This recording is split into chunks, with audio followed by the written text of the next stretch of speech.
তো আজকে বাজার থেকে কড়াইশুঁটি শাক এনেছে, মানে যে পিসগুলো হয়।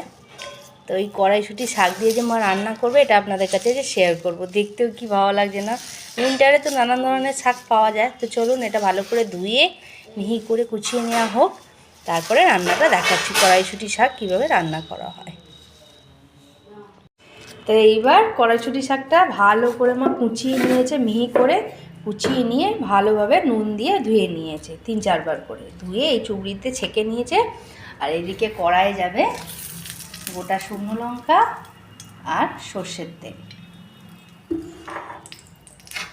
উইন্টার সিজনে আমার তো এই শাকগুলো খুব ফেভারিট। সত্যি কথা বলা বলে কি, এই শাক ভাজা ভালো করে যদি ভাজা হয় না, ভাতের পাতে এই শাক ভাজা দিয়ে সুন্দরভাবে খাওয়া যায়। আমি এরকমটাই খেতে ভালোবাসি, মানে 14 রকম রান্না লাগে না আমার, কিন্তু আমার মাকে করতেই হয় বাড়িতে। এক একজনের ফরমেজ এক এক রকম থাকে। তো এদিকে রসুনটাও মা থেতো করে নিচ্ছে, তোমরা কুচিয়েও নিতে পারো। মায়ের হাতে সময়টা কম বলে মা থেতো করে নিচ্ছে, শর্টকাটে হয়ে যাবে। তো রসুনটা ফোড়নে দিয়ে দিল, শুকনো লঙ্কা দিয়ে দিল, একটু হালকা ভেজে নেবে নিয়ে। আর শীতের দিকে এরকম শাক হলে না পেঁয়াজ রসুন দিয়ে খুব ভালো লাগে খেতে ভাজা করলে। আমি তো কখনো কখনো রুটিও থাকলে, মানে লেফটেড রুটি, পেঁয়াজ দিল মা। বাড়িতে যদি লেফটেড রুটি থাকে না, মানে বাসি রুটি, আমি খাই। মানে আগের দিন রাত্রিবেলা হলে একটা দুটো থেকে গেলে আমি খাই। আমার এরকম শাকের চচ্চড়ি বা ভাজা হলে আমি রুটি দিয়েও খাই, সব চলে। খাবার বলতেই আমার শখ টাইপের, খালি রান্নাটা একটু ভালো হলেই হলো, বলো। তো চলো, পেঁয়াজটা একটু ভালো মতন ভাজা হয়ে গেছে, আর একটু হবে, তারপর শাকটা দেবো। তো এইদিকে ভাজা হয়ে গেছে পেঁয়াজ আর রসুনটা, একটু সর্ষে ফোড়ন দিয়ে দেবে। আর রসুনের গরম গন্ধ তো দুর্দান্ত লাগবে। তো আরেকটু নেড়ে নিয়ে শাকটা দেবো। তো এইবার শাকটা মা এর মধ্যে ঢেলে দেবে। এটা যা টেস্টি হবে না খেতে, গরম গরম ভাতের পাতে। ও,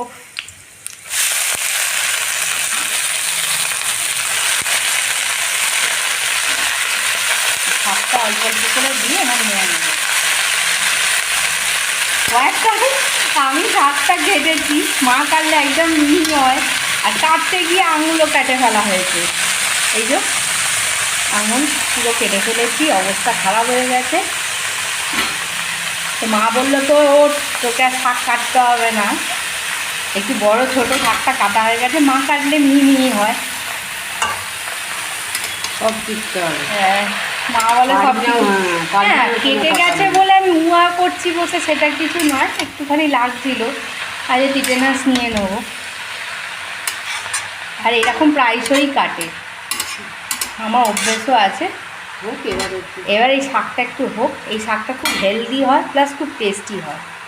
তো চলো একটু হতে দিই। তো এবার চাপাটা খুলে দেখলাম, দারুণ লাগছে শাকটা। এই টাইমে নুন আর অল্প চিনি, এইরকম জাতীয় শাকে একটু চিনি দিতেই হয়, আর নুনটা অল্প করে দেবে পরিমাণ মতন, নাহলে টেস্টফুল হয় না। অনেকেই বলে থাকে এই বাঙালি বাড়িতে ঘটিরা এত চিনি দেয় কেন?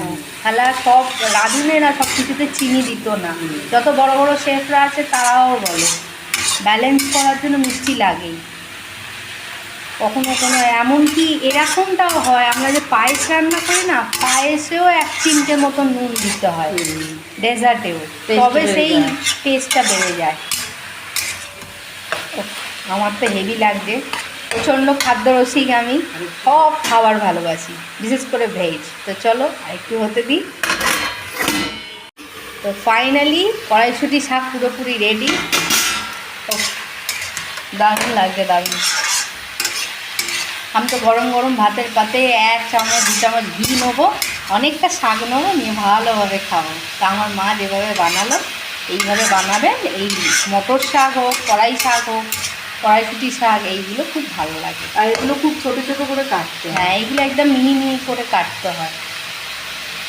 চলো আপনারা এইভাবে বানাবেন, হেলদি আর টেস্টি খাবার হয়। তো টিল দেন, বাই ফ্রেন্ডস।